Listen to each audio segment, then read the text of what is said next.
Hello friends.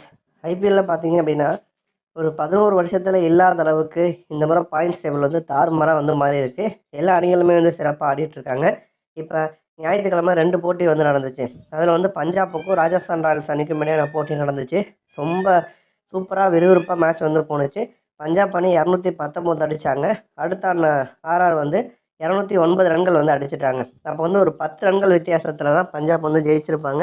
அதுலேயுமே வந்து ஆரம்பத்தில் பார்த்தீங்கன்னா ஜெய்ஸ்வாலும் சூரியவன்ஷியும் வந்து பவர் பிளேலே கிட்டத்தட்ட 89 ரன்கள் அடித்து கொடுத்துட்டாங்க. பட் அடுத்து வர பேட்டர்ஸ் யாருமே வந்து அதை கொண்டு போக மாட்டாங்க. ஆர்ஆரோட பெரிய ட்ராபேக்கு பெரிய பிரச்சனையே இதுதான். ஓப்பனிங் நல்லா அமைஞ்சாலுமே கூட அடுத்து வர பேட்டர்ஸ் வந்து அதை வந்து பயன்படுத்திக்க மாட்டாங்க. ராஜஸ்தான் வந்து தோத்துட்டாங்க. அடுத்த மேட்ச் வந்து செம்மையான ஒரு மேட்ச்சு. டெல்லிக்கும் குஜராத்துக்கும் இடையான ஒரு மேட்ச்சு. 2 பிளேயர்ஸ் வந்து இந்த போட்டியில் வந்து செஞ்சுரி வந்து அடிச்சிருந்தாங்க. ஃபஸ்ட்டு வந்து டெல்லி ஆடிருப்பாங்க. 199 ரன்கள் அடிச்சிருப்பாங்க 20 ஓவரில். கேஎல் ராகுல் வந்து 112 ரன் 65 பந்தில் 112. கடைசி வரைக்கும் நாட் அவுட் பேட்டராக வந்து கேஎல் ராகுல் வந்து இருந்திருப்பார். சரி, ஓகே, 200 டார்கெட் அப்படிங்கிறப்ப குஜராத் வந்து கொஞ்சம் கஷ்டப்படுவாங்க, ஸ்ட்ரகிள் பண்ணுவாங்க அப்படின்னு பார்த்தா 10 விக்கெட் வித்தியாசத்தில் குஜராத் வந்து ஜெயிச்சிருக்காங்க. ஏன்னா சாய் சுதர்ஷனும் அடிக்கிறாரு, கில்லும் அடிக்கிறாரு. இப்போ இவங்க 2 பேரில் ஒருத்தர் ஃபார்மில் இருந்தாலே, அதாவது ஒரு டீமில் ஒரு ஓப்பனர் ஃபார்மில் இருந்தாலே அது வந்து கஷ்டம். இவங்க 2 ஓப்பனருமே வந்து ஃபார்மில் வந்திருக்காங்க.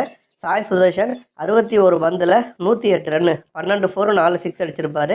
சுமன் கில் வந்து 53 பந்தில் 93 ரன்னு, 3 4 7 6 அடிச்சிருப்பார். அப்போ இவங்க 2 பேருமே மேட்ச்சில் வந்து முடிச்சு வச்சிடறாங்க. இப்போ குஜராத் வந்து செம்ம ஃபார்மில் இருக்காங்க அப்படின்னு தான் சொல்லணும். ஸோ 19 ஓவரில் 205 அடிச்சிட்டாங்க. ஒரு ஓவர் மீதி இருக்கிறப்பவே மேட்சை வந்து ஜெயிச்சிட்டாங்க. ஸோ வந்து ஒரு 11 வருஷத்துக்கு பிறகு நடந்த சம்பவம் என்ன பாயிண்ட்ஸ் டேபிள் அப்படின்னா, இப்போதைக்கு 3 டீம்ஸ் வந்து பிளே ஆஃபுக்கு தகுதி பெற்றுட்டாங்க. குஜராத் வந்து தகுதி பெற்றுட்டாங்க, ஆர்சிபி தகுதி பெற்றுட்டாங்க, பஞ்சாப்பும் தகுதி பெற்றுட்டாங்க. இப்போ முதல் 3 இடம் அப்படின்னு பார்க்குறப்ப முதல் இடத்துல குஜராத் இருக்காங்க.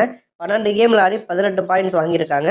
2வது இடத்துல ஆர்சிபி இருக்காங்க. 12 கேமில் ஆடி 17 பாயிண்ட்ஸ் வாங்கியிருக்காங்க. 3வது இடத்துல பஞ்சாப் இருக்காங்க. 12 கேமில் ஆடி 17 பாயிண்ட்ஸ் வாங்கியிருக்காங்க.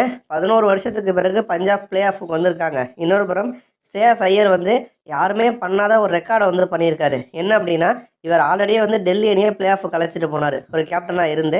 அதுக்கப்புறம் கேகேஆர் அணியை பிளே ஆஃபுக்கு அழைச்சிட்டு போனதோட மட்டும் இல்லாமல் கப்பு வாங்கி கொடுத்துருக்காரு. இப்போ பஞ்சாப் அணியை பிளே ஆஃபுக்கு அழைச்சிட்டு போயிருக்காரு. அப்போ எந்த கேப்டனுமே இந்த ஒரு விஷயத்தை செஞ்சது கிடையாது. ஒரே கேப்டன் 3 டீம்ஸை வந்து பிளே ஆஃபுக்கு வந்து அழைச்சிட்டு போயிருக்காரு. இப்போ 4வது பிளே ஆஃபுக்கு வரப்போகிற டீம் எது அப்படிங்கிறது தான் பெரிய ஒரு சிக்கல். டெல்லியை பொறுத்த வரைக்கும் ஆரம்பத்தில் முதல் 4 போட்டியில் கண்டினியூஸாக 4லையும் வந்து ஜெயித்தாங்க. ஆனால் ஐபிஎல்லோட பியூட்டியே இதுதான். அந்த மாதிரியான டெல்லி கடைசி 7 போட்டியில் ஒரு கேமில் மட்டும்தான் ஜெயிச்சிருக்காங்க. மீதி 6 கேமில் தோல்வியை சந்திச்சிருக்காங்க. அதனால் டெல்லி வந்து இப்போ 12 கேமில் ஆடி 13 பாயிண்ட்ஸ் மட்டும்தான் வாங்கியிருக்காங்க. அடுத்து அவங்களுக்கு 2 கேம் இருக்குது. 2லையுமே ஜெயிச்சா மட்டும்தான் அவங்களால பிளே ஆஃபுக்கு வர முடியும். பட் அது வந்து ரொம்ப கஷ்டம். ஏன்னா மும்பை கூட ஒரு கேம் இருக்குது. மும்பையும் அல்வாசாவா போட்டி தான். மும்பைக்கும் இன்னும் 2 கேம் இருக்குது. 2லையுமே ஜெயிச்சா தான் மும்பையும் பிளே ஆஃபுக்கு வர முடியும். இந்த ரேஸில் மும்பையா டெல்லியா அப்படின்னு பார்க்குறப்ப லக்னோவும் இந்த ரேஸில் இருக்காங்க. அஃபிஷியலாக அவங்க வந்து எலிமினேட் ஆகலை. லக்னோ வந்து 11 கேமில் ஆடி 10 பாயிண்ட்ஸ் வாங்கியிருக்காங்க. இன்னும் 3 கேம் இருக்குது. 3லையுமே அவங்க ஜெயிச்சாங்கன்னா வாய்ப்பு வந்து உண்டு. பட் லக்னோ இப்போ இருக்க ஃபார்முக்கு 3க்கு 3 அப்படிங்கிறதெல்லாம் வாய்ப்பே கிடையாது. அப்போ அந்த வகையில் ஒன்று மும்பை இல்லைனா டெல்லி, இந்த 2 டீமில் ஏதோ ஒரு டீம் பார்த்திங்கன்னா பிளே ஆஃபுக்கு வந்து போக போகிறாங்க.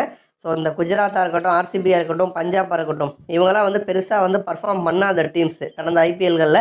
பட் இப்போ பார்த்தீங்க அப்படின்னா இவங்க வந்து பிளே ஆஃபுக்கு வந்திருக்காங்க. ஐபிஎல்லில் அதிகமாக கப்பு வாங்கின டீம்ஸ்னு பார்க்குறப்ப சிஎஸ்கே வெளில போயிட்டாங்க. மும்பை வந்து இன்னும் ரேஸில் வந்து இருக்காங்க. இவங்க 2 டீம்ஸுக்கு பிறகு கேகேஆர் வந்து வாங்கியிருக்காங்க.